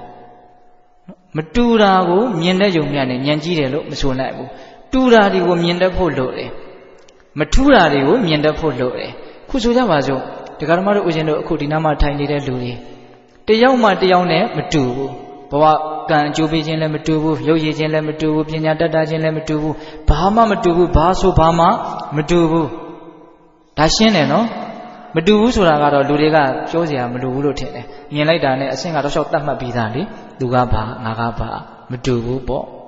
ဟုတ်လားဒါပေမဲ့ဒီမတူပါဘူးဆိုတဲ့လူတွေထဲမှာတူးနေတာတွေအများကြီးမရှိဘူးလားတကယ်တမ်းကတူးနေတာတွေကပိုလို့တောင်များသေးတယ်ကိုကြည့်တဲ့မြင်တတ်မယ်ဆိုလို့ရှိရင်မများဘူးလားများတယ်အတူတူမွေးဖွားလာတယ်တဖြည်းဖြည်းနဲ့ရှင်ရောလာတယ်အိုမင်းလိုက်ဆွေးမြေ့လာမယ်ပြီးရင်ပျက်စီးရမယ်ဒီကြားထဲမှာဘာတွေပဲဖြစ်လာအလုံးဟာပြီးဆုံးသွားတာမတူဘူးလားဗျာတူတာပေါ့ဗျာဟုတ်ရဲ့လားတူတဲ့အချက်တွေအများကြီးမရှိဘူးလားသူ့မှာဖြစ်နေတာလဲရုပ်သဘောနာမ်သဘောတွေကိုယ်မှာဖြစ်နေတာလဲရုပ်သဘောနာမ်သဘောတွေနော်တူတာတွေအများကြီးမရှိဘူးလားရှိတယ်အဲ့တော့ဒကာဓမ္မတို့ဦးဇင်းတို့တွေအဲ့ဒီတူတာတွေမထူးတာတွေကိုမြင်တတ်ဖို့လိုတယ်လို့ရပြန်ပြီပြောရပြန်ပြီတွေးရပြန်ပြီစားရပြန်ပြီတောက်ရပြန်ပြီမပြီးနိုင်ပါလားမဆုံးနိုင်ပါလားဒါတွေကိုမြင်ပြီးတော့တံဝေကဉာဏ်ရင့်တန်အောင်ကြိုးစားဖို့မလိုဘူးလားလိုတယ်မြတ်စွာဘုရားကတော့အတူချုပ်လေးပဲပြောသွားတာပေါ့ဗျာအဖန်မှန်ဖြစ်ရတယ်အဖန်မှန်သိရတယ်အဖန်မှန်သိဉာဏ်ကိုအပိုးခံရတယ်ဟုတ်ရဲ့လားဒါကြောင့်တရားဓမ္မတို့ဦးဇင်းတို့တွေအဖန်မှန်အထက်ထက်ဒီအတူတွေကိုပဲတနည်းအားဖြင့်ဒီမထူးတာတွေကိုပဲနေတိုင်းအချိန်တိုင်းဖြစ်အောင်လှုပ်နေတာမရှိဘူးလားဖြစ်နေတာကမရှိဘူးလားနော်ဒီအသက်ရှူတဲ့ကိစ္စစဉ်းစားကြည့်နော်စကားပြောတဲ့ကိစ္စမျက်တောင်လေးတွေခတ်တဲ့ကိစ္စဒါလေးတွေဒီပုံစံလေးတွေကြီးဒါလှုပ်နေတာအသေးစိတ်ဥစဉ်ကတော့မြင်သိချင်တာပဲဟုတ်ရဲ့လားနောက်ဆုံးတရားဓမ္မတို့ဝိပဿနာတရားကိုတကယ်ရင့်ကျက်အောင်ကြိုးစားအထောက်ပြီးဆိုရင်ဟောပူတဲ့သဘောတွေဖြစ်လာပြန်ပြီနောက်တစ်ခါပူတဲ့သဘောဖြစ်ပြန်ပြီဟောအေးတဲ့သဘောဆိုလဲအေးတဲ့သဘောဖြစ်ပြန်ပြီဒီရုပ်တဘာဝတွေဟာထက်ချီတလဲလဲဖြစ်ပြီးတော့မနေဘူးလားနေတယ်ထက်ချီတလဲလဲဖြစ်ပြီးတော့ထက်ချီတလဲလဲကုံပြောက်သွားကြတာပဲဟုတ်တယ်မဟုတ်လားအဲ့လိုပဲခံစားချက်ဝေဒနာတွေချမ်းသာတရားလို့ထင်လို့ချမ်းသာပြန်ပြီစိတ်ထဲမှာပျော်သွားပြန်ပြီဟာဆင်းရဲပြန်ပြီဘာထူးလဲ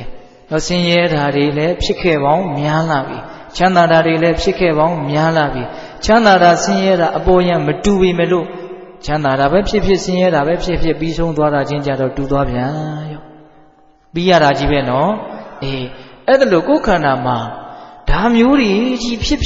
စ်နေတယ်ဘာမှမထူးပါဘူးဆိုတဲ့အမြင်ကိုရင့်ကျက်အောင်ပွားများသင့်တယ်လို့ဦးဇင်းထင်တယ်ဆိုကြပါစို့တရားဓမ္မတို့ဦးဇင်းတို့ဘာတွေဖြစ်နေတော့နေတဲ့တူဝမျိုးစုံမြင်ရတယ်မျိုးစုံကြားရတယ်အမျိုးစုံနားရတယ်အမျိုးစုံစားရတယ်အမျိုးစုံထိရတယ်အမျိုးစုံတွေးရတယ်ဒါပဲမနေ့တုန်းကလည်းဒါမျိုးတွေပဲဒီနေ့လည်းဒါမျိုးပဲမနေ့ပြန်ကြရင်လည်းဒါတွေပဲ နော်အရင်ဘဝတုန်းကလည်းဒါမျိုးဖြစ်ပြီးတော့ဒီလိုကုန်ပြီးတော့ဒီလိုပြီးခဲ့တာခုဒီဘဝလည်းဒီလိုပဲမြင်ရကြားရနားရစားရနဲ့သဘောကျတရားတွေ့တော့သဘောကျကြလောဘတွေဖြစ်ကြနော်သဘောမကျတရားတွေ့တော့ဒေါသတွေဖြစ်ကြလူဘဝကြီးမှာဘလို့နေပြီးတော့အချိန်ကုန်သွားတာလဲဆိုရင်အတူဆုံးပြောရရင်တော့တရားဓမ္မတို့ဦးဇင်းတို့ရဲ့အချိန်ကုန်တဲ့ပုံစံပုံနည်းကလေမလိုဒေါသလိုလောဘနဲ့ဘဝရိပ်မြုံကာကြိုးစုံခဲ့ဆိုအဲ့ဒီနေ့တိုင်းကုန်တာဒါအတူဆုံးအထီဆုံးဦးဇင်းစိတ်ထဲမှာအကြိုက်ဆုံးပဲနော်သူကိုမလိုရင်ပါတော့ဒေါသဘလောက်ကောင်းတဲ့တရားဖြစ်ဖြစ်ကိုမလိုဘူးဆိုရင်ဒေါသဖြစ်တာဗျကိုမလိုဘူးဆိုရင်ကောင်းတယ်ကိုမထင်တော့လားနော်ကိုပေါ်ငကိုတုံးကဘလောက်ပဲကောင်းခဲ့ကိုစိတ်ထဲမှာမလိုနေတဲ့အချိန်ဆိုတော့ဒေါသမုန်းနေတာနော်မလိုဒေါသလိုလောဘနဲ့ကောင်းမကောင်းကိုလိုချင်ရင်တော့အဲ့ဒါလောဘဖြစ်တော့တာပဲနော်မကောင်းလေပဲကိုလိုချင်နေရင်ကောင်းတယ်လို့ထင်နေတာကိုဟုတ်ရလားဒါကြောင့်မလိုဒေါသလိုလောဘနဲ့ဘဝရိပ်မြုံကာကြိုးစုံရဲ့ကာကြိုးကတော့အတော်ကိုစုံတယ်လို့ထင်တယ်နော်ဘဝဇက်ခုံပေါ်မှာကာကြိုးကတော့အတော်ကိုစုံတယ်လို့ထင်တယ်နော်တခါကြီးဒီမိုင်းများနော်ပြုံးပြီးတော့တေးဥဆောင်တဲ့ကာကြိုးမဲ့ပြီးတော့တေးဥဆောင်တဲ့ကာကြိုးမရှိဘူးလားဘယ်သူခိုင်းလို့ပြုံးရဘယ်သူခိုင်းလို့မဲ့ရတော့မင်းတော့လောဘဒေါသခိုင်းလို့ပြုံးရမဲ့ရတာပေါ့ဟုတ်တယ်မဟုတ်လားအဲ့တော့တကယ်တမ်းကတော့ဒီကာကြိုးတွေကိုဆင်နွှဲတဲ့နေရာမှာကိုယ်စိတ်တိုင်းကြဒီကာကြိုးတွေကိုပုံဖော်နေတာတော့မဟုတ်လောဘဒေါသဒါရိုက်တာခိုင်းတဲ့အတိုင်းကာကြိုးကိုပုံဖော်နေတာနော်တကယ်လည်းသေဥဆောင်ကောင်းကြပါတယ်တရားဓမ္မတို့ရောဦးဇင်းတို့ရောဦးဇင်းတို့အနုပညာလောကမှာလူချမ်းရောဇက်လိုက်ရောဇက်ပို့ရောနေရာစုံတောင်းစုံကနေပိုင်နိုင်သေဥဆောင်နိုင်တယ်ဆိုရင်ဆွဲစုံရတဲ့အနုပညာရှင်ပဲချီးမွမ်းကြတာမရှိဘူးလားရှိတယ်တရားဓမ္မတို့ဦးဇင်းတို့တကယ်တမ်းကတော့ဆွဲစုံရတဲ့အနုပညာရှင်တွေလို့ဦးဇင်းထင်တယ်နော်တခါတရံဇက်လိုက်တခါတရံလူချမ်းတခါတရံသူတော်ကောင်းတခါတရံသူယုံမှာနေရာစုံတောင်းစုံကနေဒီဘဝတစ်ခုတည်းမှာကိုပဲသေဥဆောင်နေတာမရှိဘူးလားရှိတယ်တခါတလေအချိန်ပိုင်းလေးအတွင်းမှာကိုပဲသေဥဆောင်ချက်တော်တော်ပြင်းတယ်လို့ထင်တယ်အခုပဲဒီဘက်ကိုပြုံရွှင်နဲ့ပြောဆိုပြီးတော့ဟာဒီဘက်လှည့်လိုက်တာနဲ့ခက်ထံမှာကြောပြီးတော့ဖြစ်သွားတာတွေမရှိဘူးလားရှိရနော်ဟိုဘက်မှာကတော့ဧည့်သည်တွေမို့လို့အမလေးပြုံရွှင်ဒီဘက်ကအိမ်ကလူတွေဆိုတော့ခက်ထံတာဟုတ်တယ်မဟုတ်လားတယောက်တည်းကနေဖြစ်နေတာနော်ဘာမှပြောင်းလဲတာမဟုတ်တကယ်တော်ပြီဆိုတဲ့သေဥဆောင်တော်မှာအဲ့ဒီလူလောက်သေဥဆောင်ကောင်းမယ်မထင်ဘူးဘုန်းတော်ဦးဇင်းတို့စဉ်းစားကြည့်တယ်ဇက်သေးရုပ်ရှင်တွေကတထေးကြီးကပြင်ဘက်ကတထေးကြီးလောက်ဘယ်တူအောင်သေဥဆောင်နိုင်မှာဘယ်ဟာကပို့တူလို့ပြင်ဘက်ကတထေးကြီးနဲ့ဇက်သေးကတထေးကြီးနဲ့ဘယ်ဟာပို့တူမလို့ပြင်ဘက်ကတထေးကြီးကတူတာဗောဗျာဟုတ်တယ်မဟုတ်လားအဲ့ဒါလိုပဲနော်စဉ်းစားကြည့်နော်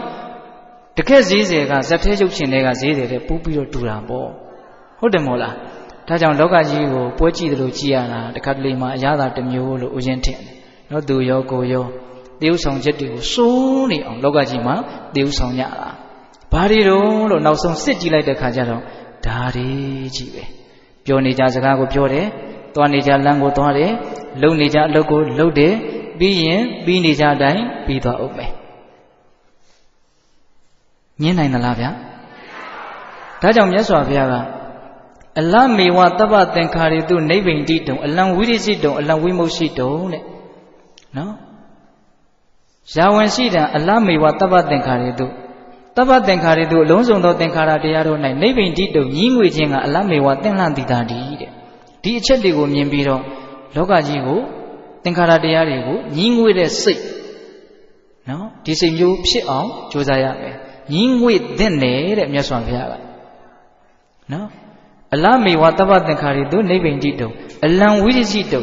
ဝိရိစိတုံတက်မဲ့မောခြင်းကင်းခြင်းကအလံသင်္လှတိတာတိတဲ့ဒါတွေကိုမက်မောခြင်းကင်းတဲ့စိတ်ဖြစ်အောင်ကြိုးစားတဲ့ဝိမု ක්ෂි တုံဒီဒုက္ခတရားတွေကလွတ်မြောက်ခြင်းကအလံသင်္လှတိတာတိတဲ့နော်သုံးချက်ဟောတယ်နော်ဒီအချက်တွေကိုဒကာဓမ္မတို့ဦးဇင်းတို့အသေးစိတ်စဉ်းစားပြီးတော့ဖြစ်ပြန်ပြီးဒါမျိုးပဲဖြစ်ပြန်ပြီးဒါမျိုးပဲပြီးသွားပြန်တာပဲဟုတ်လားအဲ့ဒါတွေကိုထက်ချီတလဲလဲသိမြင်နားလေပြီးတော့ဘာလို့ရမှာလဲတော့ညီးငွေခြင်းကတင့်တယ်တက်မဲ့ခြင်းကင်းခြင်းကတင့်တယ်လွတ်မြောက်ခြင်းကတင့်တယ်တဲ့မြတ်စွာဘုရားကနော်ညီးငွေခြင်းကတင့်တယ်ဆိုတာကဝိပဿနာဉာဏ်ရင့်ကျက်ပြီးတော့နိဗ္ဗိန္ဒဉာဏ်ရအောင်ကြိုးစားအထုတ်တဲ့တယ်လို့ပြောတာ ဝိရိစီတုံတက်မဲ့မောခြင်းကင်းခြင်းကတင့်တယ်ဆိုတာကမဉ္ဇဉ်၄ပါးရအောင်ကြိုးစားရမယ်လို့ပြောတာဝိမုတ်ရှိတုံလွတ်မြောက်ခြင်းကတင့်တယ်ဆိုတာကဖို့ဉဏ်ရအောင်ကြိုးစားရမယ်လို့ပြောတာလို့အကျဉ်းမြင့်တော့နားလည်ရမှာပေါ့ဟုတ်ရဲ့လားဒါကြောင့်ပိဿပေါင်းသူတော်ကောင်းတို့ပုဏ္ဏဖမန်ထထဇာယတိမွေးဖွားပြီးတော့မေယတိစာသေလဲသေကြရကုန်၏တိဝတိကံသင်္ချိုင်းတို့ပုဏ္ဏ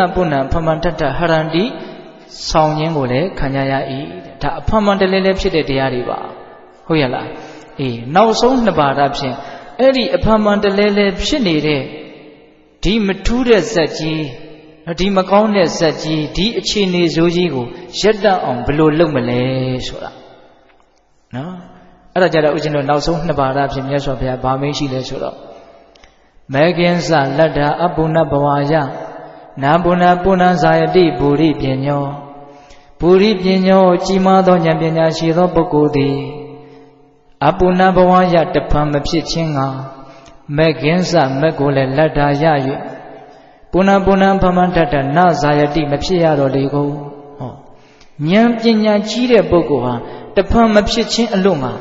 အဲ့ဒီအဖမှန်တလဲလဲဖြစ်နေတဲ့မထူးတဲ့ဇက်ကြီးရက်သွားစေဖို့ရန်အလို့ငါမက်ခင်္စလတ္တာတဲ့နော်မက်ကိုရအောင်ကြိုးစားရမယ်မက်ကဆိုတာလမ်းပေါ့နော်အကြံဉာဏ်အဖြစ်နော်မက်ခင်၈ပါးပိဿတို့သိပါလေနော်အဲ့ဒီမက်ခင်၈ပါးကိုပွားများကြိုးစားအထုတ်မယ်ဆိုလို့ရှိရင်အဲ့ဒါအပုဏ္ဏဘဝရပဲတဖန်မဖြစ်ခြင်းရဲ့လမ်းကြောင်းပဲဟုတ်ရဲ့လား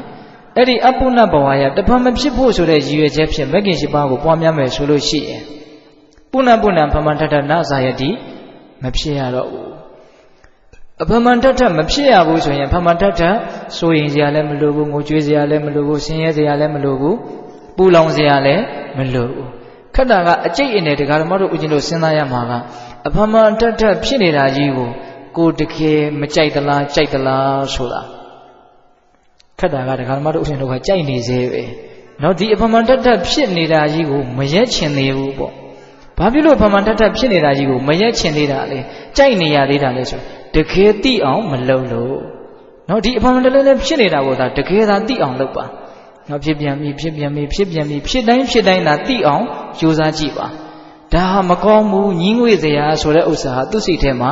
ဉာဏ်တွေဟာရင့်မလာပြီဘူးလားရင့်လာတယ်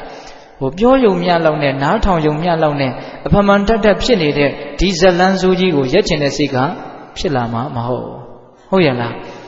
ရက်ချင်စိတ်တကယ်ပေါက်ချင်တယ်ဆိုရင်အဖမှန်ထဖြစ်နေတဲ့ဒီမကောင်းတဲ့တရားတွေကိုပဲအဖမှန်ထကြည့်ဖို့လိုတယ်ကိုကအဖမှန်ထဖြစ်တာပဲကိုကရှိတယ်ဒါကိုအဖမှန်ထသိအောင်ကြိုးစားတဲ့အပိုင်းကြတော့မရှိဘူးတဲ့ပြောရရင်တော့ဒကာဓမ္မတို့အရှင်တို့ကဘဝမှာမကောင်းတာတွေကိုသာလျှင်အဖမှန်ထဖြစ်အောင်လုပ်နေကြတာမကောင်းတာဆိုတာကတိတ်ပြီးတော့ရုပ်မာတွေကိုဦးဇင်းတို့ရည်ရွယ်ပြောတာမဟုတ်ဘူးနော်ဆိုကြပါစို့ဖြစ်နေတဲ့သဘောတရားတွေကိုမသိရင်ဒါလောဘသို့မဟုတ်ဒေါသတွေကတော့သေးတာနဲ့ကြီးတာပဲกว่าမယ်ဖြစ်ပြီးတော့မနေဘူးလားအဲ့ဒါကိုကရက်တက်အောင်မကြိုးစားဘူးဆိုရင်မကောင်းတာကိုအားထုတ်နေတယ်လို့မဆိုနိုင်ဘူးလားကောင်းတာဖြစ်အောင်အားမထုတ်ရင်စိတ်ရဲ့သဘာဝကတော့မကောင်းတာတွေကတော့ဖြစ်မှာပဲဗျကောင်းတာဖြစ်အောင်အဖမှန်တက်အားမထုတ်ချင်းသည်ပင်လည်းမကောင်းတာတွေကိုအဖမှန်တက်ဖြစ်အောင်အားထုတ်နေတယ်လို့မဆိုနိုင်ဘူးလားဆိုနိုင်တယ်ဟုတ်ရဲ့လားဒါကြောင့်အဖမှန်တက်ကမဲခင်၈ပါးကိုသာအဖမှန်တက်ဖြစ်အောင်ကြိုးစားကြရမှာတနည်းအားဖြင့်အဖမှန်တက်ဖြစ်နေတဲ့ဒီမကောင်းတဲ့အရာတွေကိုအဖမှန်တက်ဖြစ်နေတယ်ဆိုတာကိုပဲအဖမှန်တက်သိအောင်ကြိုးစားကြရမှာအဲ့ဒါဒီပင်လည်းမဲခင်၈ပါးကိုပွားများတယ်လို့မဆိုနိုင်ဘူးလားဆိုနိုင်တယ်အဲ့ဒါလို့မဲခင်၈ပါးကိုသာအဖမှန်တက်ဖြစ်အောင်ကြိုးစားမယ်ဆိုလို့ရှိရင်အဲ့ဒါအပုဏ္ဏဘဝရတဖန်မဖြစ်ခြင်းရဲ့လမ်းကြောင်းပါတဲ့ဟုတ်ရဲ့လားအဲ့တော့ဦးဇင်းတို့မဲခင်၈ပါးထဲမှာကနော်၈ပါးလုံးဦးဇင်းတို့ပြောဖို့အချိန်မရှိပါဘူးဟုတ်လားတမ္မာဒိဋ္ဌိကတော့ဒါခေါင်းဆောင်မက်ခင်အဓိကမက်ခင်ပေါ့အဓိကကြတဲ့မက်ခင်ဒီတမ္မာဒိဋ္ဌိမက်ခင်ဖြစ်ရင်ကျန်တဲ့မက်ခင်တွေအကုန်လုံးဖြစ်တယ်တမ္မာဒိဋ္ဌိမက်ခင်မဖြစ်ရင်ကျန်တဲ့မက်ခင်တွေအကုန်လုံးမဖြစ်ဘူးအဲ့တော့တမ္မာဒိဋ္ဌိမက်ခင်ဆိုတာကလည်းဘာလဲယခုနကဦးဇင်းတို့ထက်ချီတဲလဲပြောခဲ့တယ်မမြဲတာကိုမမြဲဘူးဖြစ်ပေါ်လာပြီးတဲ့နောက်ချုပ်ပြောက်သွားကြတယ်ဆိုတဲ့အချက်ကိုမြင်ချင်းဒီပဲနဲ့သိချင်းဒီပဲနဲ့အဲ့ဒါတမ္မာဒိဋ္ဌိအမှန်မြင်ကိုဗျဟုတ်ရလားတော့လောကကြီးကမမြဲတာကလည်းအမှန်ပဲလေအဲ့ဒီအမှန်ကိုအမှန်တိုင်းမြင်ရင်ဒါအမှန်မြင်ပေါ့ပါဠိလိုပြောတော့တမ္မာဒိဋ္ဌိပေါ့ အဲ့ဒီမမြဲတာကိုမမြဲဘူးလို့မြင်တိုင်းတမ္မာသင်္ကပ္ပအစရှိတဲ့မဂ်ခင်9ပါးမဖြစ်ဘူးလားဖြစ်တယ်နော်ဒါကြောင့်ဦးဇင်းတို့မင်းကွန်းစတော်ကြီးကဒါဦးဇင်းတို့တရားပွဲတိုင်းလို့ပြောပါတယ်တမ္မာဒိဋ္ဌိမဂ်ခင်ဖြစ်ဖို့အလွန်အရေးကြီးတယ်တဲ့မဂ်ခင်10ပါးထဲမှာတမ္မာဒိဋ္ဌိမဂ်ခင်တည်ယထာတွဲကြီး10တွဲမှာခေါင်းတွဲနဲ့တူတယ်တဲ့ခေါင်းတွဲကိုသာပုံမှန်ခုံမောင်းမယ်ဆိုလို့ရှိရင်နောက်တွဲတွေဟာအလိုလိုလိုက်မှာပဲခေါင်းတွဲကရက်နေတယ်ဆိုရင်နောက်တွဲကလည်းနေရာကရွေ့မှာမဟုတ်အဲ့လိုပဲတမ္မာဒိဋ္ဌိကိုသာဖြစ်အောင်လုပ်မယ်ဆိုရင်တမ္မာသင်္ကပ္ပစရှိတဲ့မဂ်ခင်တွေဟာမဖြစ်ဘူးလားဖြစ်တယ်ဒါကြောင့်မမြဲဘူးပြောင်းလဲနေတယ်ချုပ်ပြောက်နေတယ်ဆိုတဲ့အတိကိုအမှန်အကန်သိအောင်ကြိုးစားအထောက်ဖို့မလိုဘူးလားလိုတယ်အကယ်၍သာအဲ့ဒီမမြဲတာကိုမမြဲဘူးလို့သိရင်ဒါတမ္မာဒိဋ္ဌိဖြစ်တယ်တဲ့အဲ့ဒီတမ္မာဒိဋ္ဌိဖြစ်ရင်ဦးဇင်းတို့ဒုတိယသုတ်တံမှာမြတ်စွာဘုရားဟောထားတာရှိတယ်အာယုံတက်ပြီဆိုရင်တော့တေချာပေါက်ခဏနေရင်နေထွက်တော့မှာပဲတဲ့ဒါအတက်เสียဒေသနာပေါ့နော်တခါကြီးမိုက်ပ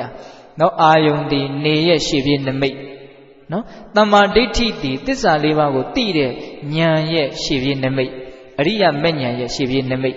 နော်တမ္မာဒိဋ္ဌိဆိုတဲ့မမြဲတာကိုမမြဲဘူးလို့တကယ်သိတဲ့အသိဉာဏ်ကိုယ်တန်တမှာဖြစ်ပြီးဆိုလို့ရှိရင်ဒါဥရှင်တို့မဉ္ဇဉ်ရဖို့နော်မဉ္ဇဉ်ရခြင်းရဲ့ဒါရှေ့ပြေးနမိတ်ပေါ့အာယုံတက်ရင်နေထွက်မယ်ပေါ့နော်တမ္မာဒိဋ္ဌိဖြစ်ရင်ဒါမဉ္ဇဉ်ကိုရမယ်ပေါ့ဒါကြောင့်ပိဿပေါင်းသူတော်ကောင်းတို့တမ္မာဒိဋ္ဌိဉာဏ်အမြင့်တန်အောင်ကြိုးစားဖို့မလိုဘူးလားလိုတယ်အဲ့တော့ဒီနေရာမှာဦးဇင်းတို့တမ္မာဒိဋ္ဌိဉာဏ်အမြင့်တန်ခြင်းနဲ့ဆိုရင်လည်းပဲဘလို့ကြိုးစားရမလဲအကောင်းဆုံးနဲ့စိတ်အချရဆုံးဤအပြည့်စုံဆုံးဤကတော့တတိပဋ္ဌာန်ဒေသနာဤပဲဒီပဲပြန်ဆိုင်မယ်နော်တရားကစောစောကလည်းဒါတစ်ခါဦးဇင်းပြောခဲ့ပြီနော်တတိပဋ္ဌာန်ဒေသနာဤနဲ့အညီသာကြိုးစားတမ္မာဒိဋ္ဌိဉာဏ်ရင့်တန်လာလိမ့်မယ်မမြဲတာကိုမမြဲဘူးလို့သိရလိမ့်မယ်ဒါကြောင့်ဦးဇင်းတို့မဟာစီစတော်ကြီးကရှစ်တိုင်းမပြတ်သိမှတ်နေလျင်ယုံနာနှမျိုးကြောင်းကျိုးသိမြင်မမြဲစင်းရဲ့ဉာဏ်နဲ့ပေါ်လွင်အနတ္တတိယနိဗ္ဗာန်ဝင်တဲ့နောက်သတိပဋ္ဌာန်ဒေသနာကိုအနှစ်ချုပ်ပြီးတော့ရေးထားတယ်လို့ဦးဇင်းတို့ထင်ပါတယ်ဟုတ်ရဲ့လားခန္ဓာမှာအကြောင်းအားလျော်စွာဖြစ်လာတဲ့သဘာဝတရားမျိုးစုံမရှိဘူးလားဗျာရှိတာပေါ့မြင်နေတာတွေကြားနေတာတွေနားနေတာတွေစားနေတာတွေထိနေတာတွေတွေးနေတာတွေဟုတ်ရဲ့လားအဲ့ဒီအရာတွေဖြစ်လာတိုင်းမှာတတ်နိုင်တဲ့မြတ်တတိစိတ်အောင်တတိဆက်အောင်နော်တိပြီးတော့ဓာတ်ရိုက်သိရမှာနော်တိနေအောင်ကြိုးစားနေမယ်ဆိုလို့ရှိရင်သူတို့ရဲ့သဘောတဘာဝတွေကိုမသိနိုင်ဘူးလားသိနိုင်တယ်သူတို့ရဲ့သဘောတဘာဝကဘာလဲနော်ဖြစ်တိုင်းမပြတ်သိမှတ်နေတယ်ယုံနာနှမျိုးကြောင်းကျိုးသိမြင်ဒါဖြစ်เสียရှိလို့ဖြစ်လာတာဘာကဖန်ဆင်းထားလို့မှဖြစ်တာမဟုတ်ဘူးဖြစ်เสียရှိရင်ဖြစ်တာပဲဒါလို့မရဘူးနော်မျက်လုံးလည်းဖွင့်ထားမယ်အစင်းတွေလည်းရှိနေမယ်အလင်းရောင်လည်းရှိမယ်နှလုံးသွင်းလည်းရှိမယ်ဆိုရင်မြင်တယ်ဆိုတာကတော့ဖြစ်ကိုဖြစ်နိုင်မယ်ဘယ်လိုမှတားလို့မရဘူးဟုတ်လားကိုမမြင်ခြင်းလို့လည်းမရဘူးဟုတ်လားမျက်လုံးပိတ်ထားမယ်မြင်ခြင်းတယ်ဆိုလို့မြင်လို့မရပါဘူးအဲ့တော့ကိုမြင်ခြင်းလို့မြင်တာလားမြင်စရာအကြောင်းတွေပြည့်စုံလို့မြင်တာလားဒါစဉ်းစားဖို့နားလည်ဖို့လိုတယ်ရိုးရိုးလေးနဲ့လေးနဲ့တယ်လို့ဦးဇင်းထင်တယ်နော်ဘယ်အကြောင်းအရာမျိုးဘာတွေပဲဖြစ်နေနေဖြစ်เสียအကြောင်းတွေပြည့်စုံလာရင်ဖြစ်သွားတာပဲဟုတ်ရဲ့လားအဲ့ဒါလို့ယုံနာနှမျိုးကြောင်းကျိုးသိမြင်အကြောင်းရှိရင်တော့အကျိုးတရားဆိုတာဖြစ်ပေါ်လာတယ်အဲ့ဒီဖြစ်ပေါ်လာတဲ့သဘာဝတရားတွေကဘယ်လိုလဲမမြဲဆင်းရဲဉာဏ်တဲ့ပေါ်လွင်တဲ့မမြဲဘူးဆိုတာသိလာရင်ဆင်းရဲတယ်ဆိုတာဉာဏ်ထဲမှာတဖြည်းဖြည်းနဲ့ပေါ်လွင်ထင်ရှားလာလိမ့်မယ်မမြဲတဲ့တရားဆင်းရဲတဲ့တရားဆိုတာသိလာရင်တော့ဒါငါဥစ္စာလို့မသိမ့်ပိုက်တဲ့တရားတွေဆိုတာကိုသူဆက်ပြီးတော့သိမလာပြီဘူးလားသိလာလိမ့်မယ်မမြဲဆင်းရဲဉာဏ်နဲ့ပေါ်လွင်အနတ္တတိယနိဗ္ဗာန်ဝင်အလွန်ကောင်းတယ်နော်တခါကြီးမိုင်းမြနော်အသေးစိတ်တူတုတ်နဲ့ထိမိတယ်လို့ဦးဇင်းထင်တယ်ဟုတ်ရဲ့လားဒါကြောင့်တမ္မာဒိဋ္ဌိမဂ်ခင်အမြင်မှန်ရင့်တန်ခြင်းတယ်ဆိုလို့ရှိရင်တတိပဋ္ဌာန်ဒေသနာမှာလာတဲ့နည်းများအတိုင်းကြိုးစားရမယ်ဒါကြောင့်မြတ်စွာဘုရားဟောထားတဲ့တတိပဋ္ဌာန်သုတ်ကြီးကိုလည်းပဲတတ်နိုင်တဲ့မြတ်ဦးဇင်းတို့လေ့လာစေခြင်းတယ်ဘလောက်ထိမြတ်စွာဘုရားအသေးစိတ်အကျေတဝဟောထားသလဲဆိုတာကိုလေ့လာပြီးတော့နားမလည်ဘူးဆိုရင်နားလည်းပဲထင်ရတဲ့သူတော်ကောင်းတွေကိုမေးဖို့မြတ်ဖို့မလိုဘူးလားလိုတယ်အဲ့ဒါလိုပေးသက်ပေါင်းသူတော်ကောင်းတို့လေ့လာလိုက်စားကြမယ်ဆိုလို့ရှိရင်တတိပဋ္ဌာန်ဒေသနာနည်းကိုကျွမ်းကျင်ပြီးတော့နောက်ဆုံးတမ္မာဒိဋ္ဌိဉာဏ်အမြင်တန်ပြီးတော့ဟုတ်လားအဲ့ဒါဆိုလို့ရှိရင်အပုဏ္ဏဘဝယအဖမှန်တလဲလဲဖြစ်နေတဲ့တရားတွေနောက်ဆုံးချုပ်ဆုံးတဲ့အဆင့်ကိုမရောက်နိုင်ပြီဘူးလားရောက်နိုင်တယ်ဒါကြောင့်မြတ်စွာဘုရားကဗုဒ္ဓပညောတဲ့ဉာဏ်ပညာကြီးသောပုဂ္ဂိုလ်သည်အပုဏ္ဏဘဝယတဖန်မဖြစ်ခြင်းအလို့ငါမဂ္ဂင်္စမဂ္ဂကိုလတ္တာရပြီးတော့တ ပုဏ္ဏပုဏ္ဏဖမထထနာဇာယတိမဖြစ်ရတော့ဘူးတဲ့နာဇာယတိမဖြစ်ရတော့ဘူးဆိုခြင်းဒီမလဲအဲ့ဒါဒုက္ခခတ်သိငြိမ်းခြင်းပါပဲလို့နားလည်ရဟုတ်ရဲ့လားဒါကြောင့်ပိဿပေါင်းသူတော်ကောင်းတို့မြတ်စွာဘုရားအဲ့ဒီဂါထာ၄ပုဒ်ကိုဟောတယ်အင်မတန်လေးနဲ့တယ်လို့ဦးဇင်းတို့ထင်ပါတယ်ဟုတ်ရဲ့လားအဲ့ဒီသုတ်တန်ဒေသနာကိုနာပြီးတော့အဲ့ဒီပုံနာသည်မြတ်စွာဘုရားကိုကြည်ညိုတဲ့နော်တရဏဂုံတီးတဲ့နော်သူတော်ကောင်းတယောက်ဖြစ်သွားတယ်ဆိုပြီးတော့ဥရိယသုတ်တန်ကတော့အဆုံးသတ်တယ်အဲ့တော့ဦးဇင်းတို့ဒီသုတ်တန်ကိုဟောခြင်းရဲ့အဓိကရည်ရွယ်ချက်ကဒကာဓမ္မတို့ဦးဇင်းတို့ရဲ့ဘဝမှာထက်ချီတလဲလဲတခါလာလဲဒါတခါလာလဲဒါတခါလာလဲဒါဟုတ်လားအဲ့ဒီထက်ချီတလဲလဲအဖွန်တလဲလဲဖြစ်နေတဲ့ကိစ္စတွေကိုဉာဏ်အမြင်ရင့်တန်အောင်ကြိုးစားပြီးတော့ဒါတွေရဲ့ပုံမှာညီငွေတဲ့စိတ်ဒါတွေရဲ့ပုံမှာမမောမှုကင်းတဲ့စိတ်ဒါတွေကနေလွတ်မြောက်အောင်ကြိုးစားခြင်းတဲ့စိတ်နော်လွတ်မြောက်တဲ့စိတ်ဟုတ်လားဒီလိုအစစ်မြင့်တဲ့အသိဉာဏ်တွေရအောင်တို့ကြိုးစားမယ်ဆိုတဲ့ရည်ရွယ်ချက်မျိုးဖြစ်လာဖို့ဆိုပြီးတော့ဒါဥရှင်တို့ရည်ရွယ်ပြီးတော့ပြောပြတာပါဟုတ်လားတနည်းအားဖြင့်လည်းပဲမြတ်စွာဘုရားဟောထားတဲ့တရားဒေသနာတွေနဲ့ပတ်သက်ပြီးတော့အများကြီးကြည်ကြည်ပြန့်ပြန့်ဘုသူတ္တရှိသေးခြင်းနဲ့ဒါဥရှင်တို့လက်လက်မိသလောက်ကလေးပြောပြတာပါဟုတ်ရဲ့လားဒါကြောင့်ပိဿတို့ဓာတ်ထက်လက်ပို့ပြီးတော့လေ့လာနိုင်ပါစေစူးစမ်းနိုင်ပါစေဟုတ်ရဲ့လားနော်ဒါကြောင့်ဒီကနေ့တော့ဥရှင်တို့ဥရိယသုတ်တံတဲ့တရားကောင်းစဉ်ပေးထားတာပါတော့မထူးဇက်ခင်းသူများတဲ့ဟုတ်လားမထူးဇက်ခင်းတဲ့လူကဘယ်သူဖြစ်နေတော့ကိုယ်ပဲဖြစ်နေတယ်နော်ဟုတ်ရဲ့လားတခါလာလဲဒါတခါလာလဲဒါဒီဘဝလဲဒါနောက်ဘဝလဲဒါအပေါ်ယံကြည့်ရင်တော့မထူးအပေါ်ယံကြည့်ရင်တော့ထူးတယ်လို့ထင်ရတာပေါ့နော်တကယ်တမ်းကတော့သိပြီးတော့မထူးလာဘူးဟုတ်ရဲ့လားဒါကြောင့်ပိဿပေါင်းသူတော်ကောင်းတို့ဒီဆိုးဝါးတဲ့မထူးဇက်ကိုရက်နိုင်အောင်ကြိုးစားနိုင်ကြတဲ့သူတော်ကောင်းတွေဖြစ်ကြပါစေလို့ဘုရင်တို့ဆန္ဒပြုပြီးတော့မေတ္တာပို့ပြီးအဆုံးသတ်ကြရအောင်နော်ဘဝတုသဗ္ဗမင်္ဂလာရက္ခန္တုသဗ္ဗဒေဝတာသဗ္ဗဗုဒ္ဓ ानु ဘာဝေနတရာဒုက္ခိဝန္တုတိဘဝတုသဗ္ဗမင်္ဂလာရက္ခန္တုသဗ္ဗဒေဝတာသဗ္ဗဓမ္မာ ानु ဘာဝေနတရာဒုက္ခိဝန္တုတိဘဝတုသဗ္ဗမင်္ဂလာရက္ခန္တုသဗ္ဗဒေဝတာသဗ္ဗသံဃာ ानु ဘာဝေနတရာဒုက္ခိဝန္တုတိဒီတုံမကသင်တရားနာပိသပေါင်းသူတော်ကောင်းတို့စာတာအလုံးသောတတ္တဝါအနန္တတို့အားသဗ္ဗမင်္ဂလာလောကီလောကုတ္တရာကောင်းဆိုသမျှမင်္ဂလာဝဝတိဘဝတို့ကောင်းစွာမသွေဖြစ်တော်မူကြပါစေတည်းသဗ္ဗဒေဝတာမိမိတို့ခန္ဓာကိုယ်မှာစောင့်ကြနေကြကုန်သောနတ်မိမိတို့အိမ်မှာစောင့်ကြနေကြကုန်သောနတ်မိမိတို့သာနာမိမိတို့ကဘာမှာစောင့်ကြနေကြကုန်သောနတ်မြတ်နာကောင်းနာပေါင်းတို့ကလည်းပဲရက္ခန္တုကောင်းစွာမသွေဆောင်လျှောက်တော်မူနိုင်ကြပါစေတည်းသဗ္ဗဗုဒ္ဓ ानु ဘာဝေနကင်းငါဝါလူသေးစုမကပွင့်တော်မူကြတယ်ဆိုသောဒါဘာဖျဲရှင်ကိုတော်မြတ်တို့ရဲ့တကူတည်သောအနုဘောတော်တို့ကြောင့်၎င်းသဗ္ဗဓမ္မ ानु ဘာဝေနမဲလီရန်ဘူရိရနိဗ္ဗာန်ပရိယတိဟုဆိုသောစေတံသောတရားတော်မြတ်တို့ရဲ့တကူတည်သောအနုဘောတော်တို့ကြောင့်၎င်းသဗ္ဗသံဃာ ानु ဘာဝေနမဂ္ဂထံလေးရောက်ပလတံလေးရောက်ဆိုသောရှေယောတော်ရိယတန်ခါရှင်မြတ်တို့နဲ့တကွာ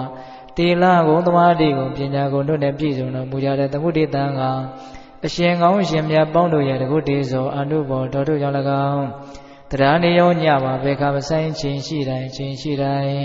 ဒုက္ခိကိုစိတ်နှပြချမ်းပါချမ်းသာခြင်းရှိကြကုန်သည်ဘဝတို့ကောင်းစွာမသွေဖြစ်တော်မူကြပါစေတည်း